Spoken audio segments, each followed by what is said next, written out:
Handyman cleaning, plumbing services కాలిఫోర్నియాలో ఎక్కడైనా ఎప్పుడైనా. Contact Insta service. For instant booking and offers visit instaservice.com. నమస్తే, నేను Keshav. Welcome to Suman TV. మనం ఎంత దూరం వెళ్ళినా మన సంస్కృతిని, సాంప్రదాయాల్ని, మన భాషని అస్సలే వదిలిపెట్టలేం అని చెప్పేటువంటి లక్ష్యంతో పనిచేస్తున్నటువంటి సంస్థ నార్త్ అమెరికన్ తెలుగు సొసైటీ. భాష, సామాజిక సేవ ఈ రెండు రంగాల్లో ముందుంటుంది ఈ సంస్థ. మరోసారి కన్వెన్షన్కి సిద్ధమవుతుంది. రెండు తెలుగు రాష్ట్రాల ముఖ్యమంత్రులతో పాటు తెలుగు నేలపై ఉన్నటువంటి అనేక మంది ప్రముఖుల్ని అమెరికా గడ్డపైకి ఆహ్వానిస్తోంది నాట్స్. ఆ విశేషాలంటే తెలుసుకునే ప్రయత్నం చేద్దాం. మనతో పాటు నాట్స్ గౌరవ చైర్మన్ ప్రశాంత్ పిన్నంనేని ఉన్నారు. ప్రశాంత్ గారు నమస్తే. నమస్కారం అండి. జనరల్గా ఏంటంటే అమెరికాలో ఉన్న తెలుగు అసోసియేషన్స్ అనేది చాలా పేర్లు వినిపిస్తున్నాయి ఈ మధ్యకాలంలో. సో నాట్స్ ప్రత్యేకత ఏంటి? నాట్స్ ఇందాక మీరు చెప్పినట్టండి, నాట్స్ అనగానే ఎవరికన్నా రెండు గుర్తు రావాలండి. భాష, సేవ. ఆర్గనైజేషన్ పెట్టిన రోజు నుంచి భాషే రమ్యం, సేవే గమ్యం అనే నినాదంతో స్టార్ట్ చేసి మన కల్చర్ని ఎలా ప్రిజర్వ్ చేయాలి, అక్కడ మన తెలుగు ప్రజలకి ఎలా సేవ చేయాలి, అక్కడే కాకుండా మన రెండు రాష్ట్రాల్లో కూడా సేవా కార్యక్రమాలు ఎలా చేయాలన్నది మెయిన్ ఫోకస్. కల్చరల్ అవనివ్వండి, స్పిరిచువల్, లిటరరీ, తెలుగు ఫాంట్ ఒకటి క్రియేట్ చేసాము. ఇట్లా ఎన్నో ప్రోగ్రామ్స్ చేసుకుంటా మనం దీన్ని నెక్స్ట్ జనరేషన్స్ కూడా మన భాషను ప్రిజర్వ్ చేసుకుంటూ వెళ్ళాలనేది ప్రధాన లక్ష్యం. ఇక మనము సర్వీస్ గురించి వస్తే, సర్వీస్లో మళ్ళీ రెండు టైప్స్ చేస్తామండి. ఒకటి ప్రోయాక్టివ్గా చేసేది, రియాక్టివ్గా చేసేది. మనకి తెలుగు వాళ్ళకి అక్కడ ఏ ఆపద వచ్చినా కూడా గో టు ఆర్గనైజేషన్ లాగా నాట్స్ అనేది ఉండాలి అనేది. వాళ్ళు 1888 ఫర్ తెలుగు కానీ, helpline@natsworld.org కానీ ఈమెయిల్ చేసినా, కాల్ చేసినా ఇమీడియట్గా మా టీము రియాక్ట్ అయ్యి వాళ్ళకి మాట సహాయం కానీ, ఆర్థిక సహాయం కానీ, ప్రాసెస్ సహాయం కానీ ఇట్లాంటివి చేసుకుంటా ముందుకు వెళ్తున్నాం. అక్కడే కాకుండా మన రెండు తెలుగు రాష్ట్రాల్లో కూడా మనకి అక్కడ ఇప్పుడు ఎవరన్నా మా సభ్యులు ఎవరన్నా ఒక చిన్న ఊరు నుంచి వస్తే వాళ్ళ ఊర్లో ఈ ప్రోగ్రామ్స్ అన్నా చేసుకోవాలన్నా, కుట్టు మెషిన్ పంపిణీలు కానీ, లేకపోతే ఏమన్నా అక్కడ లోకల్గా కూడా ఏమన్నా మెడికల్ క్యాంప్స్ కండక్ట్ చేయటం కానీ ఇట్లాంటివి చేసుకుంటా ముందుకు. ఈ మధ్యకాలంలో లాస్ట్ 20-25 ఇయర్స్లో చూస్తే చాలా అసోసియేషన్స్ పుట్టుకొచ్చినాయి. ఫస్ట్ నుంచి ఉన్న అసోసియేషన్స్ గురించి ఓకే అందరికీ తెలుసు. బట్ ఈ మధ్యకాలంలో వచ్చిన 20-25 ఏళ్ళలో వచ్చిన అసోసియేషన్స్లో అన్నిటికంటే ఎక్కువ పేరు వినిపిస్తుంది అయితే నాట్సే. సో ఏంటి అంత స్పెషాలిటీ ఏంటి? ఏ విధంగా మీ ప్లానింగ్ కానీ, మీ మెంబర్షిప్ కానీ, మీ అసోసియేషన్ ఎమర్జ్ చేసినటువంటి విధానం కానీ ఎక్కడ సక్సెస్ పాయింట్ ఉంది? అంటే వీఆర్ వెరీ లక్కీ అండి. ఇవాళ టాప్ 2 or 3లో తెలుగు ఆర్గనైజేషన్స్ ఇన్ యుఎస్లో మేము ఉన్నాము. We are very lucky and blessed. ఇవాళ ఆ స్థాయికి ఎలా వచ్చాము అంటే, first we want to thank our founding members of this organization. వాళ్ళు స్టార్ట్ చేసింది 2009లో స్టార్ట్ చేశారు. వెరీ క్లియర్ అజెండాతో స్టార్ట్ చేశాము. ఏంటి అంటే భాష, సేవ అనేది. సో నేను youngest chairman in the organization. So ఇప్పుడు ఏమైందంటే 1950s, 60s ఆ ఇయర్స్లో బాన్ అయిన ఆర్గనైజేషన్ స్టార్ట్ చేస్తే నేను చైర్మన్ కింద తీసుకున్న తర్వాత నాట్స్ 2.0 కింద చేసి దీన్ని ట్రాన్స్ఫార్మ్ చేసి నెక్స్ట్ 10-15 ఏళ్లలో how we can sustain this organization అనుకుంటాం. నాతో పాటు ఇప్పుడు మా ప్రెసిడెంట్ గారు మదన్ పాములపాటి గారు, ఆయన కూడా is the youngest president so far in the organization. So మా విజన్ ఏంటి అంటే, వాళ్ళు స్థాపించి మాకు అప్పచెప్పారు. మా రెస్పాన్సిబిలిటీ ఏంటి అంటే, దీన్ని ఇక్కడి నుంచి నెక్స్ట్ 15 ఏళ్ళు ఈ ఆర్గనైజేషన్ సర్వైవ్ ఎలా చేయాలి. మీరు చెప్పినట్టు చాలా ఆర్గనైజేషన్స్ వస్తున్నాయండి, కానీ ఎన్ని ఆర్గనైజేషన్స్ వచ్చినానండి, we don't see them as a competition, we collaborate with them. And స్పెసిఫిక్గా ఒక 4 years క్రితము ఇది వరకు ఒక ఆర్గనైజేషన్ వాళ్ళు ఇంకొక ఆర్గనైజేషన్కి వెళ్ళేవారు కాదు. I'm the first person where I also went to an other organization convention. ఆ బ్యారియర్స్ అన్ని బ్రేక్ చేసుకుంటూ ముందుకు వెళ్తున్నామండి. రీసెంట్గా ఇంకొక కొత్త ఆర్గనైజేషన్, నేషనల్ ఆర్గనైజేషన్ స్టార్ట్ చేశారు. So we congratulated them. ఏ ఆర్గనైజేషన్ వచ్చినా ఏంటంటే అందరూ చేసేది సర్వీస్. ఓకే, సో అందుకని మనం కొన్ని ఇండివిజువల్గా చేసుకుంటాం, మనం కొన్ని కలిసి చేసుకుంటాం, వాళ్ళని చూసి మనం ఇన్స్పైర్ అవుతాము, అలా చేసుకుంటా ముందుకు వెళ్తున్నాం. ఇంకొక లాస్టింగ్, మీరు ఇన్ని ఆర్గనైజేషన్స్ ఎందుకు వచ్చినాయి అంటే, 30 ఏళ్ల క్రితం తెలుగాళ్ళ పాపులేషన్ వేరు, ఇవాళ తెలుగాళ్ళ పాపులేషన్ వేరు. మోర్ ఆర్గనైజేషన్స్ ఉన్నా కూడా it is not a competition. ఇదంతా కూడా మనము మన తెలుగు ప్రజలకి నార్త్ అమెరికాలో సేవ చేయడానికి అందరూ పాటుపడేది. అంటే కొంతమంది మన వాళ్ళు చాలా మంది అనుకునేది ఏంటంటే అక్కడ ఉన్న వాళ్ళందరూ కలిసికట్టుగా ఒకటిగా ఎందుకు ఉండలేదు, ఇన్ని ఆర్గనైజేషన్స్ అవసరమా అనేటువంటి చర్చ ఒకటి వస్తుంది. రెండోది పొలిటికల్గా కూడా మన వాళ్ళు బాగా యాక్టివ్ అవుతున్నారా, అందుకనే అసోసియేషన్స్, ఈ యాక్టివిటీస్ ఇవన్నీ మొదలుపెట్టి దీన్ని ఒక ట్రైనింగ్ సెంటర్గా ఉపయోగించి నెక్స్ట్ అక్కడ రాజకీయాల్లోకి ఎంటర్ అవుతున్నారా ఏంటి? ఎందుకంటే చాలా విషయాలు రాజకీయపరమైనటువంటి అంశాలు కూడా అసోసియేషన్స్తో ముడిపడి వింటున్నాం. అలాంటి పరిస్థితులు ఎందుకు వస్తున్నాయి? అంటే కలిసి ఒక ఆర్గనైజేషన్ 2 ఆర్గనైజేషన్స్ అంటే చేయాలంటే కష్టం అండి. పాపులేషన్ పెరిగిపోతుంది, తెలుగు వాళ్ళ పాపులేషన్ పెరిగిపోతున్నప్పుడు ఆ ఆర్గనైజేషన్నే బాగా గ్రో అయ్యి అంతమంది సర్వ్ చేయాలి అంటే ఆర్గనైజేషనల్ లెవెల్ ఛాలెంజెస్ ఉంటాయండి. సో అనేక మంది ఆర్గనైజేషన్స్ ఉండటం, ఆ రీజన్ వల్లే మల్టిపుల్ ఆర్గనైజేషన్స్ వచ్చినాయి. ఇంకొకటి నేను చూసిన ప్యాటర్న్ ఏంటంటే, ఎవరికన్నా నీడ్ వచ్చినప్పుడు నాకు వాళ్ళతో రిలేషన్ ఉందంటే they feel comfortable to come to my organization then going to an other organization. ఇంకా పొలిటికల్గా అక్కడ ఎవరికన్నా వెళ్ళాలి అంటే ఈ ఆర్గనైజేషన్స్తో సంబంధం లేదండి. US is a land of opportunities. మీరు టాలెంట్ ఉండి హార్డ్ వర్క్ చేసుకుంటే ఈ ఆర్గనైజేషన్ సపోర్ట్తో వాళ్ళు పొలిటికల్గా వెళ్ళాల్సిన అవసరం అయితే ఏమీ ఉండదని నా గట్టి నమ్మకం అండి. మీరు ఇప్పుడు ఉన్నటువంటి పరిస్థితుల్లో కన్వెన్షన్ ప్లాన్ చేశారు, 8th కన్వెన్షన్. ఇది మీరుండే లొకేషన్లోనే ఈవెంట్ ఆర్గనైజ్. ఏంటి స్పెషాలిటీ ఏంటి? చాలా మంది తెలుగు ప్రముఖులకు మీరు ఇన్విటేషన్స్ ఇచ్చారు. ఈసారి కన్వెన్షన్ స్పెషాలిటీస్ ఏంటి? ఫస్ట్ ఈ కన్వెన్షన్ లీడ్ చేసేది మా పాస్ట్ చైర్మన్ శ్రీనివాస్ గుత్తుకొండ గారు. అండ్ టాంపాలో ఉంటారు, నేను టాంపాలోనే ఉంటారు. వెరీ రేర్గా కన్వెన్షన్ జరిగే చోటే చైర్మన్ ఉంటారు. సో ఇద్దరం ఉండటం వల్ల కొద్దిగా ఎక్స్పెక్టేషన్స్ భారీ అంచనాల్లో ఉన్నాయి. ఎందుకంటే 2 senior leaderships from one or the same organization being at the same place అని. తెలుగు రాష్ట్రాలు 2 తెలుగు రాష్ట్రాల ముఖ్యమంత్రులకి ఇన్విటేషన్ ఇచ్చామండి. ఎందుకంటే ఆర్గనైజేషన్ మేము ఇక్కడ చాలా సేవా కార్యక్రమాలు చేసుకుంటూ ఉంటాము. మేము వెళ్ళి మర్యాదపూర్వకంగా వెళ్ళి ఇద్దరికి ఇచ్చి మా ఆర్గనైజేషన్ గురించి ఈ లేటెస్ట్గా చేసే కార్యక్రమాల గురించి వివరించాము.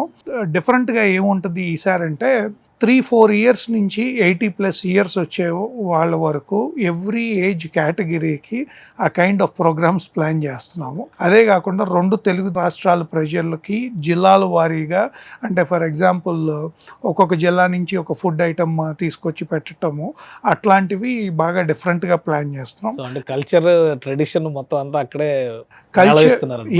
Culture, tradition, entertainment and to make them feel home. ఎప్పుడు మనకి అమెరికాలో ఉన్న వాళ్ళు బాగా మిస్ అయ్యేది ఏంటంటే మన ఊర్లో ఉన్న ఎన్విరాన్మెంట్ మిస్ అవుతూ ఉంటాం పండగలప్పుడు. అనేది ఈ reason for doing this convention is always to create that festival kind of environment. ఎంత దూరంగా ఉన్నా కూడా అక్కడ మన గ్రామంలో ఉన్న వాతావరణాన్ని తీసుకొచ్చి మనం అమెరికాలో ఉన్నా కూడా ఇండియా ఏమాత్రం మిస్ అవ్వట్లేదు అన్నది క్రియేట్ చేయాలన్నది మా ప్రైమరీ గోల్. సినిమా సెలబ్రిటీస్ కూడా చాలా మంది వస్తున్నారు కదా, చాలా మంది ఈవెంట్ కూడా ఆర్గనైజ్ చేశారు హైదరాబాద్ లో. ఏంటి అందులో ఉన్న స్పెషాలిటీస్ అంటే ఒక క్రికెట్ మ్యాచ్ ప్లాన్ చేశారు, క్రికెట్ టీమ్స్ కూడా సెట్ చేసేసారని చెప్పని సమాచారం ఉంది. ఏంటి అది? అంటే మన ఇండియన్స్ కి మెయిన్ గా తెలుగు వాళ్ళకి the most favourite sport is cricket అండి. దాన్ని కూడా ఈ కన్వెన్షన్తో లింక్ పెట్టి కన్వెన్షన్ వచ్చే వాళ్ళందరికీ కూడా ఆ క్రికెట్ కూడా చూసి, ఈ సెలబ్రిటీస్ ఆడే గేమ్ చూసి we want them to feel entertained అనమాట. ఆ కోణంలో ఆలోచించి ఈ క్రికెట్ అనేది వచ్చింది. We're very blessed. మన వెంకటేష్ గారు మేము వెళ్ళి అడిగిన వెంటనే ఇమీడియట్గా ఆయన లీడ్ తీసుకుని చేస్తామని చెప్పారు. ఇది సెలబ్రిటీ క్రికెట్ లీగ్ అని ప్లాన్ చేస్తున్నాము. ఇది ఎట్లా ఉంటుంది అంటే మన ఆర్టిస్టులు అందరూ ఒక టీం ఉంటారు. టాంపా నుంచి సెవరల్ టీమ్స్ ఆడి దాంట్లో ఉన్న బెస్ట్ టీము నాట్స్ టాంపా బే టీం కింద వస్తుంది. అండ్ యుఎస్లో మాకున్న చాప్టర్స్ ఉన్న డిఫరెంట్ లొకేషన్స్లో వాళ్ళందరూ ఆడి వాళ్ళందరి నుంచి నాట్స్ యుఎస్ఏ టీం అని ఒకటి వస్తుంది. సో సెలబ్రిటీ క్రికెట్ లీగ్ టీంతో నాట్స్ టాంపా బే టీం ఆడుతుంది, నాట్స్ యుఎస్ఏ టీం ఆడుతుంది. జనరల్గా సినిమా స్టార్స్ని తీసుకొచ్చి అక్కడ మ్యూజికల్ నైట్స్ ఇట్లాంటి ప్రోగ్రామ్, కల్చరల్ ప్రోగ్రామ్స్ ఆర్గనైజ్ చేస్తారు. మీరు మొదటిసారి క్రికెట్ ఆడిస్తున్నట్టున్నారు. అంటే ఇది జస్ట్ వన్ అండి, వాళ్ళతో అవి కూడా ఉన్నాయి. మాకు ఆల్రెడీ తమన్ గారు కన్ఫర్మ్ చేశారు మ్యూజికల్ కాన్సర్ట్, డిఎస్పి గారు కన్ఫర్మ్ చేశారు. ఇద్దరు వస్తున్నారండి. సో ఇంకొకటి అండి, పర్సనల్గా చూస్తే అసలు ప్రశాంత్ పిన్నంనేని ఎక్కడ మొదలయ్యారు, అమెరికా ఎలా వెళ్ళారు, ప్రస్థానం ఏంటి? మా సొంతూరు గుడివాడ అండి. నా స్కూలింగ్ అంతా అక్కడే జరిగింది. తర్వాత పాలిటెక్నిక్ కర్ణాటకలో చేశాను, ఇంజనీరింగ్ చెన్నైలో చేశాను. So I'm very lucky. మా కజిన్కి ఆల్రెడీ అక్కడ కంపెనీ ఉండటం వల్ల ఆయన ద్వారా వర్క్ వీసా మీద వెళ్ళాను. వెళ్ళిన తర్వాత లైక్ ఎనీ అదర్ పర్సన్ కొన్ని రోజులు నేను స్ట్రగుల్ అయ్యాను. బట్ ఐ ఆల్వేస్ బిలీవ్ అంత సపోర్ట్ ఉన్నా కానీ మీరు స్ట్రగుల్ అయ్యారు. అంటే నేను వెళ్ళినప్పుడు ఇది ఇన్స్పిరేషన్ గా తీసుకోవాలి అందరూ. చిన్నటికే ఆందోళన చెంది ఎవరికి వాళ్ళు ప్రాణాలు తీసేసుకునేంత స్థితికి వెళ్ళాకంటే అంత సపోర్ట్ ఉన్నా కానీ స్ట్రగుల్ అయ్యి నెక్స్ట్ ఎలా మీరు లీడ్ చేశారు లైఫ్ని? నాకు ఐఎమ్ వెరీ బ్లెస్డ్ అండి. ఫ్రెండ్స్, ఫ్యామిలీ వీళ్ళు వెళ్ళేపాటికే అందరూ ఉన్నారు. మా కజిన్ నవీన్ గారు ఉన్నారు, అట్లాగే very close family members Jagadish గారు, అశోక్ గారు, వీళ్ళందరూ ఉన్నారు. వెళ్ళేపాటికి నాకు అంతా సెట్ అండి. కాకపోతే నేను వెళ్ళిన 2-3 వారాలకి అన్ఫార్చునేట్గా మన 9/11 ఇన్సిడెంట్ అయింది. అయ్యటం వల్ల ఎకానమీ బాగా డౌన్ అయిపోయింది. ఒక 1.5 year 2 years జాబ్ రాలేదు. వరల్డ్ ట్రేడ్ సెంటర్ కూల్చగానే అక్కడ ఎకానమీ కూడా కొలాప్స్ అయిపోయింది. అవునండి, అవును. అప్పుడు ఉద్యోగం లేదు. వీళ్ళందరూ సపోర్ట్ చేస్తున్నా కూడా ఒక టైం తర్వాత మనకు కూడా రెస్పాన్సిబిలిటీ ఉంటుంది. బాగా ఇబ్బంది పడ్డాను. ఎన్ని జాబ్లు అప్లై చేసినా వచ్చేవి కావు, ఎన్ని అప్లికేషన్స్ పెట్టినా. నైట్ ఏదో ఉద్యోగం చేసుకునేవాడిని హోటల్లో. నైట్ 7 నుంచి పొద్దున్నే 7 దాకా 9 నుంచి లేచి చేసుకున్నా వచ్చేది. కాకపోతే ఆ రోజుల్లో నాకు బ్రేక్ త్రూ ఎలా వచ్చింది అంటే, అప్పుడు ఏ ఉద్యోగం ఉంటే ఆ ఉద్యోగానికి అప్లై చేసిన తర్వాత సబ్జెక్ట్ తెలిసినా లేకపోయినా చదువుకుంటూ ఉండేవాడిని అండి. కష్టపడే మనస్తత్వం నాది. అలా కష్టపడ్డాను కాబట్టి ఒకరోజు బ్రేక్ త్రూ వచ్చింది. ఆ రోజు నుంచి ఎప్పుడు వెనక చూసుకోవాల్సిన అవసరం కానీ లేదు. ఇప్పుడు టైంతో పోలిస్తే అది ఇంకా క్రిటికల్ డేస్ అని అనుకోవాలి కదా. ఎందుకంటే అమెరికాలో టోటల్ ఇంటర్నల్ సెక్యూరిటీ మొత్తం రివిజన్ చేయాల్సిన పరిస్థితి, అవును. ఇంటర్నేషనల్ రిలేషన్స్ మొత్తం ఒక రకంగా దెబ్బతినిపోయినాయి. అమెరికా వర్సెస్ అరబ్ కంట్రీస్ అనే పరిస్థితి వచ్చేసింది. నెక్స్ట్ యుద్ధాలు జరుగుతాయి అనే ఆందోళన ఉంది. సో అంటే ఇప్పటికంటే అది ఇంకా చాలా టఫ్ టైం అని అనుకోవచ్చా? పర్సనల్గా ఆలోచిస్తే డెఫినెట్గా టఫ్ టైం అండి. ఎందుకంటే అప్పుడు మాకు భయం కూడా ఉండేదండి కొద్దిగా. చాలా మంది ఇండియా నుంచి పాకిస్తాన్ నుంచి వెళ్ళిన వాళ్ళందరినీ స్క్రూటినీ చేశారు, మళ్ళీ వెనక్కి స్కూటీ కాదు, పంపించారు. కొద్దిగా అక్కడ లోకల్గా ఉన్న వాళ్ళు కూడా వాళ్ళు చూసే విధానము మన వల్ల అయిందా, వాళ్ళకి డిఫరెన్స్ తెలవదు. మనం ఏ దేశం నుంచి వచ్చామనేది పెద్ద తెలవదు. కొద్దిగా ఇబ్బందిగా.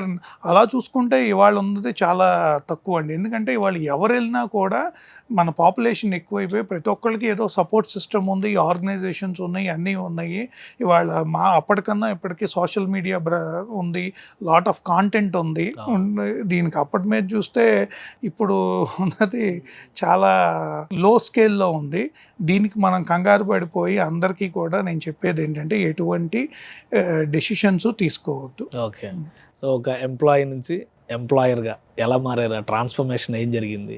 కష్టపడ్డానండి. బేసిక్గా జాబ్ చేసుకుంటే ఉండేవాడిని, ఈవినింగ్ టైము మళ్ళీ బిజినెస్ కార్యక్రమాలు చూసుకునేవాడిని, వీకెండ్ కష్టపడేవాడిని.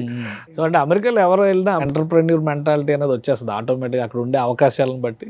చాలా మంది ముందు ఎంప్లాయీగా వెళ్తారు, తర్వాత ఏదో ఒక బిజినెస్ స్టార్ట్ చేస్తారు, సక్సెస్ చూస్తారు. ఎందుకు అమెరికా అంత ల్యాండ్ ఆఫ్ ఆపర్చునిటీస్ అనుకునే స్థాయికి ఎదగలిగింది? ఇండియాలో అలాంటి అవకాశాలు ఎందుకు రావడం లేదు? మీరు ఏమన్నా కంపారిటివ్ స్టడీ చూసారా? నేను అమెరికాలో గురించి చెప్తాను, ఇండియాలో ఎందుకు రావడం. అమెరికాలో ఏంటంటేనండి ప్రాసెస్ ఇస్ వెరీ ఈజీ అండి. మీరు కంపెనీ పెట్టుకోవాలి అనుకుంటే 15 minutesలో ఇన్కార్పొరేట్ చేసేసుకోవచ్చు. Okay, very easy, process is easy. Then మీరు రైట్ వే చేసుకొని ప్రాపర్గా చేసుకుంటే the probability of success is very very high. Okay, so మీ సక్సెస్ కూడా దాని మీదే ఆధారపడి ఉంది. నేను మల్టిపుల్ బిజినెసెస్ ఉన్నాయండి. అన్నీ అది చెప్పా కదా, మన బిజినెస్ మోడల్ కరెక్ట్ అయితే అయ్యి మనం కష్టపడి మనం రైట్ వే చేసుకుంటే there are plenty of opportunities in US. అంటే ఓన్లీ మీ బిజినెస్ అమెరికాకే పరిమితమా? తెలుగు రాష్ట్రాల్లో కూడా ఏమన్నా ఆలోచనలు ఉన్నాయా? తెలుగు రాష్ట్రాల్లో కూడా ఉన్నాయండి. మాకు ఇక్కడ బిజినెస్లు ఉన్నాయి, అక్కడ కూడా ఉన్నాయి. సో 2 చోట్ల ఉన్నాయండి. సో ఇప్పుడు కన్వెన్షన్కి సంబంధించి ఈ ఈవెంట్స్ అన్ని ప్లాన్ చేశారు, అలానే అంతమందిని ఇన్వైట్ చేశారు. నెక్స్ట్ దానికి సంబంధించి అక్కడ జరగబోయేటువంటి యాక్టివిటీస్ కానీ షెడ్యూల్స్ కానీ ఎప్పటిలోగా ఫైనల్ అవుతాయి? ఇక్కడ నుంచి ఇన్వైట్ చేసినటువంటి వాళ్ళు అటెండ్ అవ్వడానికి నాట్స్ చేస్తున్నటువంటి ప్రణాళిక ఏంటి? ఫస్ట్ థింగ్, ఒక convention July 4th, 5th and 6th of this year అండి. అండ్ ఇది టాంపా కన్వెన్షన్ సెంటర్లో జరుగుతుంది. 600,000 స్క్వేర్ ఫుట్ అండి మొత్తం infrastructure. 6 lakhs square feet area మొత్తం. Area. అంటే మన వాళ్ళకి lakhs లో చెప్తే ఈజీగా ల్యాక్స్ అండి. So first time NATS convention హిస్టరీలో ఏం చేస్తున్నామంటే 2 డిఫరెంట్ స్టేజెస్ పెడుతున్నామండి. మార్నింగ్ స్టేజ్ ఒకటి, ఈవినింగ్ స్టేజ్ ఒకటి. ఎందుకంటే చాలాసార్లు ఈ కన్వెన్షన్స్లో జరిగేది ఏంటి అంటే ప్రోగ్రామ్ డిలేతో స్టార్ట్ అవుతుంది. ఎందుకంటే మ్యూజిషియన్స్ తమన్ గారు, డిఎస్పి మ్యూజిక్ కాన్సర్ట్స్ పెర్ఫామ్ చేసే వాళ్ళకి సెటప్ టైం పడుతుంది. అందుకని 2 డిఫరెంట్ స్టేజెస్ ప్లాన్ చేస్తున్నాం. ఈ కన్వెన్షన్ సెంటర్ కూడా లొకేషన్ ఏంటి అంటే హిల్స్బరో రివర్ను ఆనుకుని ఉంది. So beautiful waterfront views ఉన్నాయండి. అది కాకుండా హోటల్స్ కూడా right across the convention centre JW Marriott 2 hotels ఉన్నాయి. So this is definitely, and ఇది entire thing middle of Tampa బేలో ఉంది. So the location wise, infrastructure wise this is the best we are able to get. So coming to ఇక్కడ వచ్చే వాళ్ళందరినీ hospitality is very big అండి. వాళ్ళు flight ఎక్కిన కాడి నుంచి మళ్ళీ ఇక్కడ ఫ్లైట్ దిగేదాకా ఎవ్రీ మినిట్ ఇక్కడ నుంచి వచ్చే సెలబ్రిటీస్, గెస్ట్లందరికీ best of the best experience ఇవ్వాలని ప్లాన్ చేస్తున్నాం. అదేవిధంగా అక్కడ వచ్చే మాకు attendees July 4th banquet night ఉంటుందండి. July 5th మార్నింగ్ స్టార్ట్ చేస్తాము కన్వెన్షన్ అఫీషియల్ కిక్ ఆఫ్ చేసి. 5th morning, 5th evening programmes అన్నీ ఉంటాయి. 6th కూడా ఉంటాయి.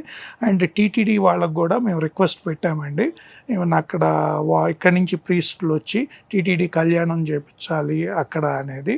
Maximum cultural, literary, spiritual, social, health అవేర్నెస్లో ఏదేది పాసిబిలిటీస్ ఉన్నాయో అన్నీ చేయటానికి చేస్తున్నాము.